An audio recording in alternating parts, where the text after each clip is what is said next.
Pemirsa, untuk mengulasnya lebih dalam sudah hadir 3 narasumber di studio Metro TV. Di sebelah kanan saya adalah pakar geopolitik dan keamanan nasional, Wibawanto Nugroho Widodo. Selamat malam, Pak Wibawa. Selamat malam, ya. Berikutnya juga ada pakar intelijen, Ridwan Habib. Selamat malam, Mas Ridwan. Selamat malam, Mbak Gita. Dan juga sudah hadir bersama kita adalah pakar strategi PPAU, Persatuan Purnawirawan Angkatan Udara, alumni US Air War College, sekaligus mantan penerbang F5 dan F16.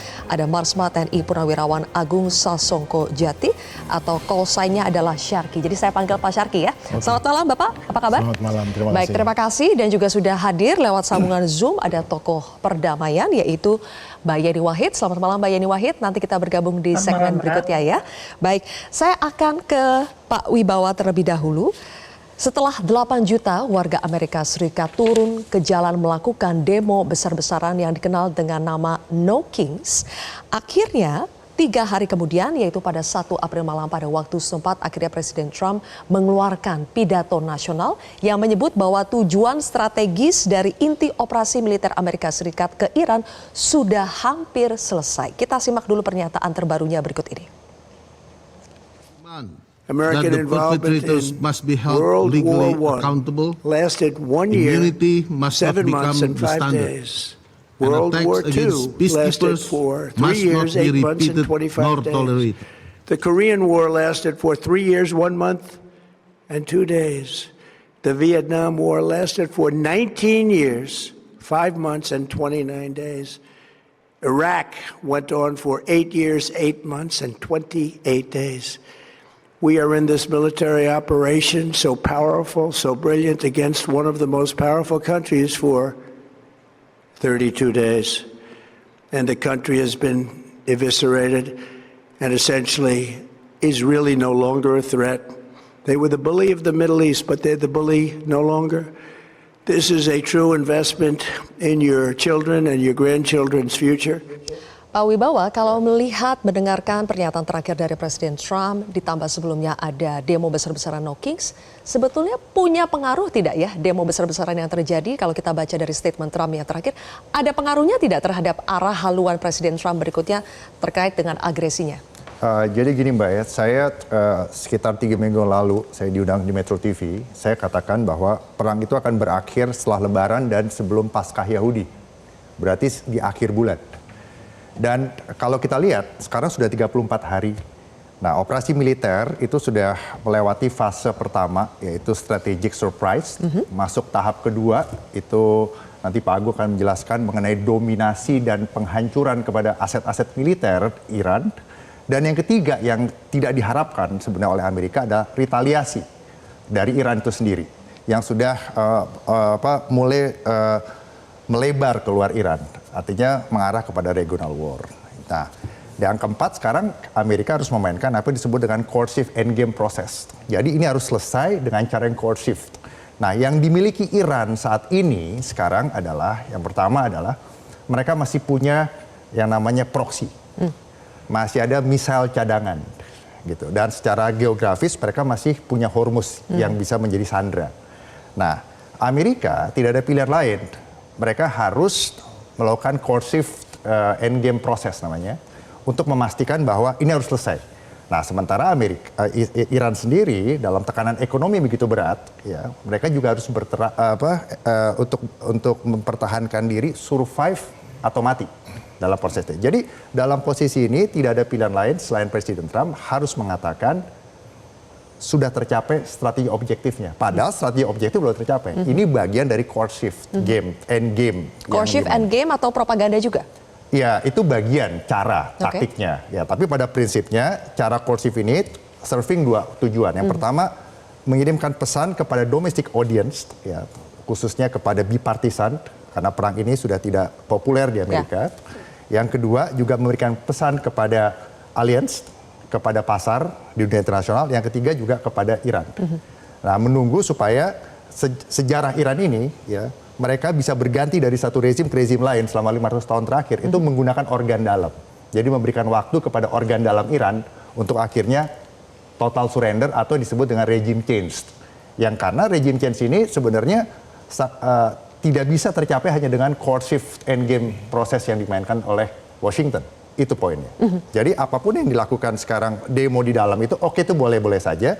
Tapi itu bukan merupakan satu-satunya independen variabel yang signifikan untuk mempengaruhi keadaan ini. Karena Trump sendiri juga harus mengakhiri perang ini di dalam 4-6 minggu. Oke. Jadi sekarang sebetulnya arahnya sedang berusaha untuk cari cara mengakhiri perang. Iya, harus menjaga. Tapi dengan cara yang tetap menjaga muka Amerika. Oh iya, pasti. Iya, pasti itu. Face saving itu pasti. Makanya dalam pidato terakhirnya juga Pak Agung, Pak Syarki, bahwa Presiden Trump tetap mengklaim bahwa dia sudah melucuti. Kurang lebih persenjataan Trump itu sudah habis, angkatan udara, angkatan laut yang selalu diulang-ulang sudah habis juga. Sisa rudalnya juga, peluncur rudalnya semakin sedikit. Tapi dari yang Anda ketahui, Pak Syarki, apakah betul Iran sudah mulai kehabisan stok persenjataannya? Sebagian daripada pidatonya Pak Trump itu tidak bohong. Banyak dari perlengkapan daratnya yang ada di permukaan Iran, ya di Iran ya, permukaan yang laut, darat, udara dihancurkan betul. Kemudian sebagian daripada peluncur rudalnya dihancurkan betul. Tapi kan dia tidak menyebutkan berapa banyak, berapa persen.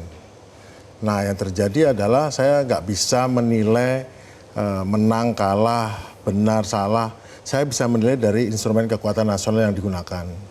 Sebelum perang, instrumen kekuatan nasional antara dua negara, saya anggaplah Israel saya abaikan. Itu nggak penting negara itu, yang penting Amerika dan Iran. Karena jelas yang perang ini yang mendapatkan penderitaan atau beban sebanyak adalah dua negara ini.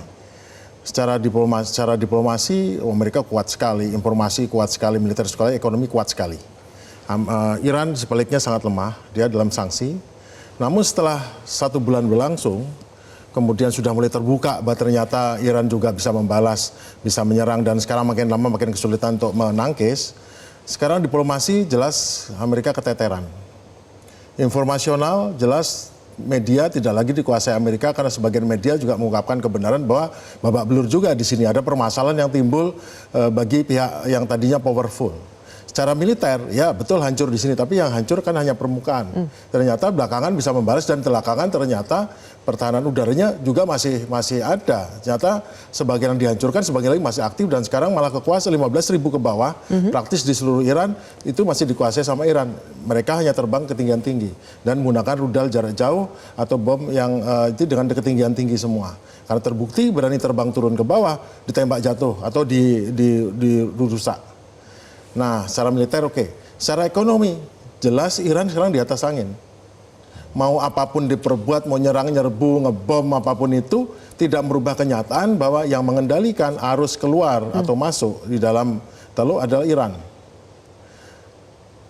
Mungkin ada yang bilang, tapi kan itu nggak ikut aturan dunia. Kenapa Iran disuruh ikut aturan dunia? Kamu nanya enggak? Amerika ikut aturan enggak? Israel ikut? Kalau enggak, kenapa komplain? Memang berat bagi orang-orang liberalis ini yang pikirannya bahwa dunia ikut aturan itu berat. Tetapi bagi kami yang realis, kita menemukan kenyataan bahwa Iran berhasil menunjukkan powernya dan bisa menandingi power Amerika, dan Amerika tidak berdaya untuk ini, dan begging, mengemis, dan dengan caranya sebetulnya sedang mengemis ya Pak ya? Iya, itu begging banget. Begging, maksa, nakut-nakutin gini. Tapi utamanya kenapa? Yang terjadi itu adalah Iran memegang saklar untuk mematikan ekonomi Amerika. Memegang saklar. Namanya adalah US Treasury Yield. Suku bunga obligasi Amerika. Makanya sekarang oleh Amerika dengan terang-terangan Iran dibebaskan dari sanksi. Dia boleh ngirim minyak seberapa banyak pun tidak akan dicegat, tidak akan ini. Rusia dibebaskan sanksi. Kenapa? Karena negara yang lain itu kesulitan. Karena ada masalah di mereka. Nah, yang ini sekarang dibahas sanksi artinya apa? Iran diuntungkan dengan kondisi ini. Mungkin itu cara Amerika juga untuk bujuk Iran. Kamu kan untung sekarang ini. Saya nggak usah ini, kamu dapat untung deh gede nih sekarang. Nah, mungkin di belakang layar ada apa? Dan saya percaya mungkin juga dalam waktu 2-3 minggu dibuat semacam skenario untuk serangan darat, tapi jelas tidak ke Khark Island, tidak ke Bandar Abbas, karena itu akan bikin masalah, akan mengganggu. Bagaimana caranya? Tentu serang di tempat lain yang tidak mengganggu flow ini dan tidak akan menimbulkan ini. Tempatnya mana? Yaitu di provinsi Sistani, Baluchistan di sebelah tenggara, dengan mendarat di sebuah daerah namanya Cabarah ya. Itu daerah itu ada pangkalan laut, ada laut dalam, ada pangkalan angkatan udara, dan di situ siap untuk didatengin dengan menggunakan kapal induk, digunakan Hawtorkap segala macam, dan itu kemungkinan perlawannya sedikit. Kenapa? karena daerahnya rakyatnya itu agak nggak senang sama pemerintah pusat. Jadi bukan invasi darat tapi operasi darat yang terbatas. Operasi merebut airhead dan beachhead. Jadi tumpuan pantai sama tumpuan udara. Oke. Dasar mendarat nanti bisa langsung melumpuhkan garda revolusi, bisa membongkar bunker berisi rudal. Selama 2 minggu selesai, tinggal pergi aja udah. Oke, tapi baik. kan ada sedikit. Kalau enggak, sekarang loser banget pergi sekarang dalam kondisi gini, tiba-tiba berhenti pergi, itu kayak dengan Houthi tahun lalu. Nah sekarang kayaknya, karena saya udah ngelihat, Apache datang tambahan 1 skadron, tambahan 1 skadron Thunderbolt, kemudian untuk Marine Expeditionary Unitnya ada 2, berarti orangnya sekitar 1.500 kali 2, Baik. sekitar 4.000, Oke. ditambah dengan sudah lengkap nih 4.000 si Brigade Combat Unit dari 82nd Division. Kira-kira mungkin jadi ini. Oke. Tetapi hanya sandiwara lah, maksudnya di tempat yang sudah memang tidak akan terlalu banyak ancaman dari 1 juta. 1 juta itu orang Persia semua. Ya. Orang Sunninya belum tentu. Nah itu kira-kira kalau saya berada di pihak Amerika, saya akan Jenderal Amerika, saya akan di situ. Jadi aman, tidak mengganggu flow, tidak mengganggu supply. Di sini Di situ. ada panggung untuk bisa menunjukkan, ya untuk merilis tensi daripada perang sehingga bisa pulang dengan agak terhormat lah. Oke, bagaimana nanti Mas Ridwan membaca taktik atau strategi baru yang akan dimainkan oleh pihak Amerika untuk tetap menjaga mukanya di tengah-tengah situasi yang kian terjepit? Kami akan bahas lagi pemirsa, usai jeda tetaplah di Kontroversi.